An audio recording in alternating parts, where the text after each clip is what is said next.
Hey everyone, I'm Gardener Coop. I've been a gardener for many years and I live in coastal Northern California. This is a really strange zone. It's USDA zone 10B, which is the same as sunny San Diego, and it's heat zone 2, which is the same as Juneau, Alaska. As you can imagine, this makes it challenging to garden here, and I've had to try out a lot of stuff and experiment in so many ways. And today I'm going to share with you one experiment that I have that is a giant success, the garden igloo. So why don't you join me inside? So this is Nacho, my own personal little Sharknado. He's a 10-week-old Rhodesian puppy, and he'll be joining us as a fun little distraction. My first love of plants was tropicals. I would buy them, so many of them, and then when winter came, they would die. Then I started bringing them in the winter time. So I'd fill up every windowsill, every bathroom. I would bring so many plants in, it drove my husband absolutely insane. So then we finally came to this as a good compromise. So it's very easy to set up. It's just like putting Legos together. And you can take it down at the end of the season, for me spring, and then put it back up in the fall.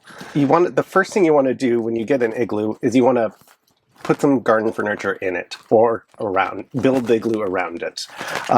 It's really nice to come out here for a cocktail when it's raining, or it's really nice during the day for the dogs. They love the heat and they just come out and hang out. So when you're bringing plants into the igloo, you want to be very careful.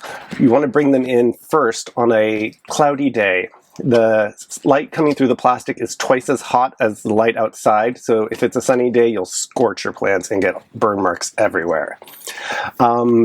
You also want to be careful about bringing your plants out of the igloo. This is called hardening.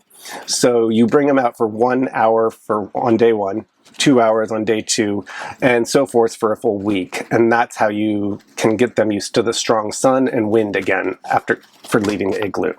If you live in a mild climate like me, you can speed this process up a lot. I do 1.5 hours, 3 hours, and then 7 hours.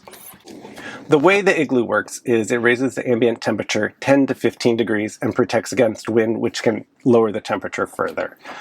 It's basically just a greenhouse, but it's about $1,000 cheaper for a greenhouse this size, and you can put it away at the end of the season.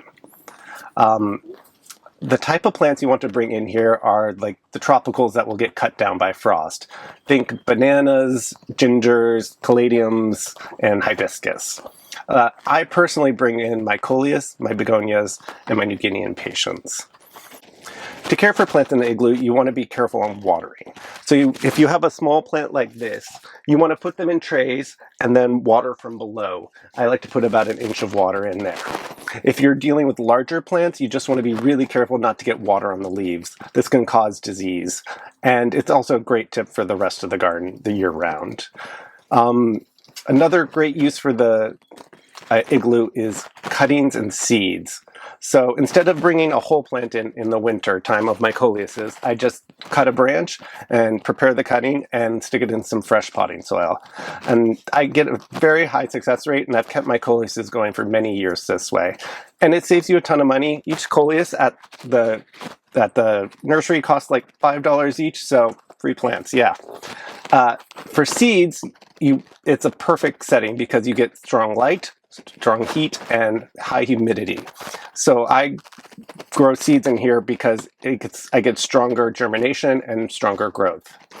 You can also grow your seeds up a lot longer in here than you can under lights or on a windowsill. So I grow my Spanish flag annuals in here for a little while longer, and then they're really ready to thrive in the garden.